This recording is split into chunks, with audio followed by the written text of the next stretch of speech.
Hey YouTube, Corlash1990 here, and today I have a Dark Age Feudal Lords deck profile, and the deck I'll be showing off is my Outer City deck, and it's comprised of the three different Outer City factions, which are Witness, Survivalists, and Mercenaries.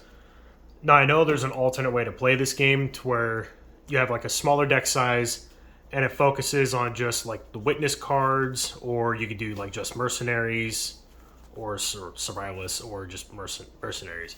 But I went with the typical deck construction rules listed in this funny little rulebook, which you know it's going to be a good game when the dude is like talking about eating a cheeseburger in the start of the rulebook, which I think is kind of funny. But to start things off, I will go over the leader and the location, then I'll break it down by characters, then weapons and skills, and so on and so forth from there. So, for the Outer City, I chose to have the Witness leader. And I'm not going to go into exactly what everything does. This video will last forever.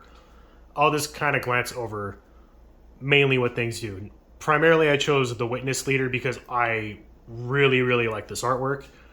And I kind of dislike what she does. She has a max draft of 2, which means it's a lot easier for her to play people, but it's harder for her to send in things to attack or send things out to block. And her ability is if you have 5 or more characters in your active area at the start of your turn, you gain a VP. Hence why it's easier for her to play people. Location, I just, again, kind of picked one that looked cool. There's one where it's more like range fire or defensive fire. There's one of these is better for shooting, I believe. I don't know. I like the artwork, therefore I went with that. Let's kind of just put these off over here. And now for the characters, I will say I'm only running one of all the unique things. If you want to add more copies of the unique characters, have a better chance of drawing them because card draw is not very frequent in this game, I would max out on 4 copies of this guy and definitely 4 copies of Goodman. Maybe even 4 copies of Abraham. But to start off, all of our witness people, so I have one... I'm going to move those out of the way. I have 1 copy of Abraham. I have 1 copy of Purity. And I was trying to focus on people that are mostly shooting or kind of cheap to play. I have 4 copies of Pastor, 4 copies of whatever this person, Disciple of the Fall. Yeah, not really my most liked artwork, but it's a good card. And then for the Survivalists, I have 1 Brigham and 4 Marksman. Highly doubt you're ever going to play 4 of them because he's hard to put out into play. But the Survivalists are really good with weapons and themselves, because whenever you play a weapon on them, you draw a card, which is why I'm kind of maxing out on the Survivalists as well, which I also run 4 copies of Banger. There is a misprint on Banger where he doesn't have the little triangle icon, which would mean he's unique. The real copy is the one that has the triangle, which is non-unique, so you can run 4 copies. Let's kind of move these up a little bit. And finally, for the Mercenaries, my favorite part of this deck, I run 1 Brass. He's really good at shooting. I run 1 Goodman, really good at shooting. Also has a good ability, easy to play in. He has good health. He can have a weapon and 2 skills. I think almost every deck should like run probably 4 copies of this guy. This dude is really good. I run 1 Bane because that artwork. He's pretty solid too. And 1 copy of Ravage.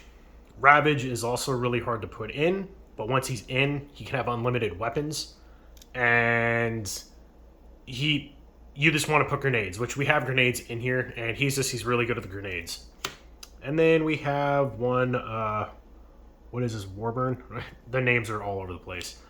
But there's all the characters, and I will say before I get too far into the deck tech, I really enjoy Dark Age Feudal Lords. I like how swingy it can be because luck is a huge factor in this game. If you don't know, your resources are based on dice rolls. And there could be turns where you get great dice rolls for resources. There are turns where you just can't. And when you go to play a character, assuming maybe someone watching this doesn't really know the rules, when you play a character, you have to do like a draft roll, and if you get lucky, it goes into play. If you fail your draft roll, it actually just goes to the discard pile. So there's this. It's so hit or miss and swingy and unpredictable. And once combat starts going, like even if someone, eventually someone's going to win, but they're going to get bloodied up just as much as the opponent, in my opinion. And also this artwork. If you're familiar with Braum, you probably already know of this game. Him and a couple other artists hail to, what is it, the guy, that did this. The guy that does all this style artwork, personally my favorite. I think the artwork in this game is just phenomenal. One of the best aesthetically designed card games I think that's probably been made. But again, if you're a fan of this style artwork, there's a good chance you probably already know this game. And yeah, there's not a whole lot of content on YouTube about this game. Team Covenant did a really cool stream on this, which I would highly suggest watching. And I figured I'd just post some deck tech videos. I have 3 decks. And just kind of give people an idea of what decks for this game would look like. So for the weapons, I have 3 different kind of weapons. Run 4 of each of them. I run 4 Targeter, which just makes it easier for your range stuff to go off. I have 4 just normal grenade, and then 4 smoke grenade. And grenade is just, again, it's an additional attack for ranged. And this one can help skip the, the defense round or something like that? Yeah. And I run those. That's all the weapons I run. There's another weapon that I think every deck should play 4 of, and it's called Death Disc. The card's amazing. I only run 1 copy, and I'm kind of OCD and like to run 4 everything that I have. So, yeah, I don't have it in here for that reason, but I 100% should have it in here. And keep in mind, all those weapons with most of the survivalist characters will replace themselves, too, when you draw. And funny I say I run 4 of everything, because the next set of cards are the skill cards. I only run 2 of each of them, but I think you only really need 2 of each of them anyway. First one is Know the Land. And as part of your defense pool, you may choose to ignore modifiers on locations, which is really, really good. And this thing, I'll go into why I have this skill for the rest of the deck. It's a card that deals with all the luck cards, which you either run the luck package or you don't run it at all, in my opinion. And if you're running it, you're probably running this because it makes your luck cards cheaper to play. And speaking of the luck cards, I'll go ahead and lay them out now because I am running the luck package in this deck. And it's not necessary to run it in every deck, I don't think.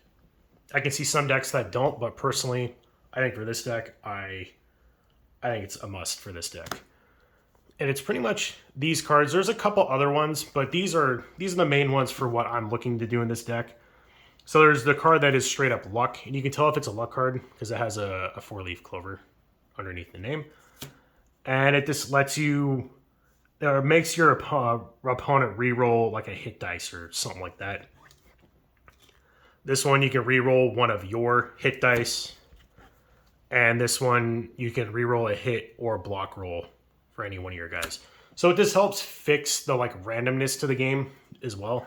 But again, some of these cards, like this one, is a little, here's the cost down here. It's a little expensive to play, and it's hard to predict when you're going to have the extra resources to play these cards.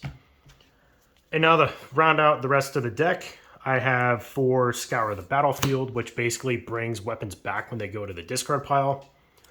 I have 2 of Inspiration and 2 Hidden Stores. So this card entirely, it's its own thing. If you play a lot of weapons, you run 4 of this. These 2, I think every deck should play both of these in roughly the same numbers, maybe more. I wouldn't say 1 of each, but I think 2 of each is fine. And basically, if you roll like a 1 on your resource dice, because there's 2 different types of resource dice, each of these will affect each different type. If you roll a 1, it'll automatically change it to a 4. So it kind of helps mitigate those turns where you just get really, really unlucky on your resource dice. And that's basically the deck tech. Sorry again if this seemed like it was part out or like a little chunky for deck techs, but I didn't really want to just sit here and read off every single card because this video would be like 30 minutes long. So you can see every card has like a decent paragraph on there. And like you can find most of these on the internet. There's a website that has all the cards and you can just click them on, you know, feel free to like pause the video whenever and like get down the name and then look it up and read it online. But the idea behind this deck, again, I don't really want to focus on combat too much, though in this game you're going to have to do combat. It's kind of, you know, you need to sack your opponent's locations to score points. This can help score additional points where you don't have to sack as many of them. But ideally, I just want to play people and then draw cards and then play more people and just kind of keep the amount of people I have above this threshold to score points off of this. And then if I need to go into combat, I'm primarily focused on range combat because it's the safer way to fight people in this game. And if you notice, the range combat's I think it's the circle. It is very, very few and far between for characters with a lot of good shooting icons. Yeah, I'm pretty sure it's the circle. I don't know why they did shooting as like, you know, the square or the circle or the square. Why not just have like the icon or whatever? But I don't know. And then I run a luck package in here to try and mitigate the swinginess of the game, even though it is one of the things that I really do like about it. And the rulebook offers a way to play solo too, like against your own deck, which I also really appreciate because, you know, you can't always be guaranteed the time to have someone to play with, right? So anyway, thank you for watching. If you have any, you know, if any of you are like veteran Dark Age Feudal Lord players, feel free to let me know on like deck building advice so I can, you know, if this isn't like proper, then I can change the other two decks that I have. And if you're looking for this game, it is all of a sudden really, really hard to find on eBay and things are very expensive, which kind of sucks because you need a starter deck in order to play. Because I'm pretty sure the leaders, maybe, no, I think these might not even come. I think these two cards don't come in the booster packs. You have to get the starter decks. Don't quote me on that. I've only opened about 20 or 30 booster packs, and I've never opened up either one of these in them. But, you know, just keep your eye open on eBay for random bulk lots. Rares in this game are good. They're not necessary to play, in my opinion. I think the commons and uncommons have more value, playability value in this game than the rares do. Or if you're on Facebook, go to the Dead CCG collector group, and occasionally people will be selling stuff here, but it does sell fast every time it's posted. But anyway, thank you all for watching, and I hope if you guys get to play this game, you know, I hope you all enjoy it, and look forward for more content. Thank you for watching.